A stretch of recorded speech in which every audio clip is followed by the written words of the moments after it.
had a very busy weekend. We got the 6 hostages out of Venezuela, as you probably know, and they're very safe right now. They're home with their families, and we appreciate the hard work of a lot of people, including Rick Grinnell. We appreciate the cooperation from Venezuela, and we have some very happy people right now. Nobody thought that was going to happen. So they are home, they're safe, and they're with their families. That was a big one. Secretary of State Rubio is in Panama right now, and we're talking about the Panama Canal. What they've done is terrible. They violated the agreement. They're not allowed to violate the agreement. China's running the Panama Canal. That was not given to China. That was given to Panama foolishly. But they violated the agreement, and we're going to take it back, or something very powerful is going to happen. And as far as other things are concerned, as you know, we had a very busy weekend. We're dealing with Israel. We're dealing with Ukraine and Russia. We have meetings and talks scheduled with various parties, including Ukraine and Russia. And I think those discussions are actually going pretty well. The discussions on the Middle East with Israel and various and sundry other countries are progressing. Bibi Netanyahu's coming on Tuesday, and I think we have some very big meetings scheduled. Mr. President, do you feel that Elon Musk is delivering on his promises to you? Do you feel he's doing a good job right now with I drones? do. I think Elon's doing a good job. He's a big cost cutter. Sometimes we won't agree with it and will not go where he wants to go, but I think he's doing a great job. He's a smart guy, very smart, and he's very much into cutting the budget of our federal government. Mr. President. We saw some retaliatory tariffs from Canada. Say it? We saw some retaliatory tariffs from Canada. There was a rider in the order. Are you planning to increase the tariffs against Canada? Well, it could happen. If they do anything, we will. Canada's been very abusive of the United States for many years. They don't allow our banks. Did you know that? Canada does not allow banks to go in. If you think about it, that's pretty amazing. If we have a U.S. bank, they don't allow them to go in. Canada's been very tough on oil, on energy. They don't allow our farm products in, essentially. They don't allow a lot of things in, and we allow everything to come in. It's been a one-way street. We subsidize Canada by the tune of about $200 billion a year. And for what? What do we get out of it? We don't get anything out of it. I love the people of Canada. I disagree with the leadership of Canada. And something's going to happen there. But if they want to play the game, I don't mind. We can play the game all they want. Mexico, we've had very good talks with them. And this is retaliatory. This is retaliatory to a certain extent. Millions of people flowed into our country through Mexico and Canada, and we're not going to allow that. And by the way, we have among the lowest numbers we've ever had of people crossing our border, the lowest numbers since my administration. Mr. President, you said, so on Truth Social, you said that you were going to cut aid from South Africa. Will you plan to cut aid across other African nations, and why South Africa? No, it's only South Africa. Terrible things are happening in South Africa.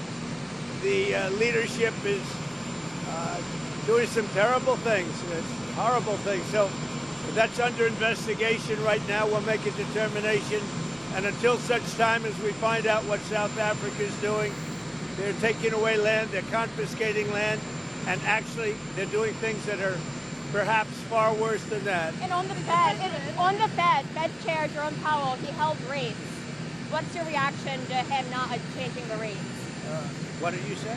Fed Chair Jerome Powell, the Fed meeting was this week. He held the rates. He didn't cut them. No, I'm not anything. surprised. I think holding the rates at this point was the right thing to do. Mr. President, which country will be next on tariffs? Would you consider taxing the UK, for example? Well, we're going to see what happens. It'll happen. But we're going to, we'll see how things work out. It might happen with them, but it will definitely happen with the European Union. I can tell you that, because they've really taken advantage of us. And, you know, we have over a $300 billion deficit. They don't take our cars. They don't take our farm products. They take almost nothing. And we take everything from them. Millions of cars, tremendous amounts of food and farm products. So the UK is way out of line, and we'll see the UK, but European Union is really out of line. UK is out of line, but I'm sure that one, I think that one can be worked out. But the European Union it's an atrocity, what they've done. Prime Minister Starmer wants a closer relationship with the EU. So Well, Prime what is your Minister message? Starmer has been very nice. We've had a couple of meetings. We've had numerous phone calls. We're getting along very well. And we'll see whether or not we can balance out our budget. With the European Union, it's $350 billion deficit. So obviously something's going to take place there. Follow up on this, for the European Union, what's the timeline? And are you thinking Where? along Where? the line 25%? With who? 10%? With who? The EU, how much? I wouldn't say there's a timeline, but it's going to be pretty soon.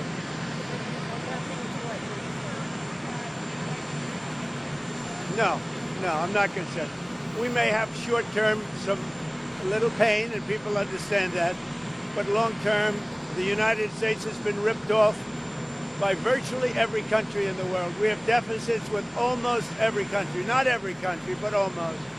And we're going to change it. It's been unfair. That's why we owe $36 trillion. We have deficits with everybody. We help everybody. We've been helping everybody for years. And to be honest, I don't think they appreciate it. So we're going to change that. We're going to change it fast. We're going to make America great again. We have to focus on our country.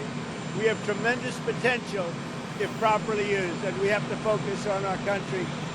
Tremendous deficits with China, tremendous deficits with the European Union, tremendous deficits with Mexico and Canada. And why? What's the purpose of that? Why would we have deficits? And you look at, if you look at pharmaceuticals and drugs, if you look at various products, it's much cheaper in other countries. We're not going to allow that much longer. We're not going to take it. Well, it's been run by a bunch of radical lunatics, and we're getting them out. USAID, run by radical lunatics, and we're getting them out, and then we'll make a decision. Mr. President, have you spoken with anyone from Canada or from Mexico since you appointed? I've spoken with people from Canada. I've spoken with people from Mexico, and I've spoken to a lot of other people too. Prime Minister Trudeau or? I'm speaking with Prime Minister Trudeau tomorrow morning, and I'm also speaking with Mexico tomorrow morning. And I don't expect anything very dramatic. We put tariffs on. They owe us a lot of money, and I'm sure they're going to pay. Would you send troops to take the canal of Panama? About what? Panama, the canal of Panama. Would you send US troops? I don't think troops will be necessary in Panama. What Panama has done is terrible for national security for this part of the world. And, 70% of the signage on the Panama Canal was written in Chinese. That's not right. So it wasn't meant for China. It should have never been made. The deal was a ridiculous deal. We lost 38,000 people building the Panama Canal, one of the great wonders of the world. 38, think of it, 38. It was the most expensive project ever built by this country, if you take it forward. The most expensive project ever built. We lost 38,000. And what happens? China owns it all of a sudden? It's not going to happen. We're not going to let that happen. We have national security concerns, and they wouldn't let it happen either. Mr. President, what does Canada and Mexico need to do for you to lift the tariffs? What specifically do you want? That have to balance out their trade, number one. That we've got to stop people from pouring into our country, and we've stopped it. They haven't stopped it. We've stopped it.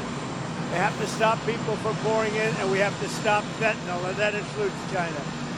Fentanyl has killed this year at least 200,000 people.